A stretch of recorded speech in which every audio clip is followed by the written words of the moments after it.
এখানে আসা কি অপরাধ হয়েছে? হ্যাঁ, সাংঘাতিক। কি তোমার নাম কি?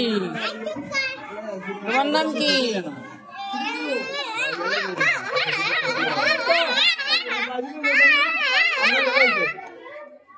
এই ছেলে, তোমার নাম কি? তুমি আমাকে মারতেছো কেন? ওর একটু মারো, ওর একটু মারো। এই যে ও বসে আছে, ও তোমার নামে পচা কথা বলছে, ওটা মারো।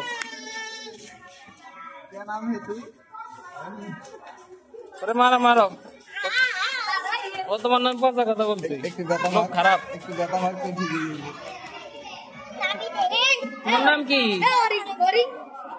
হরিণ। তোমার নাম হরিণ নি? এই ছেলে, তোমার নাম কি? তুমি যাও, তুমি আসো, তুমি আসো। তোমার নাম কি? হরিণ।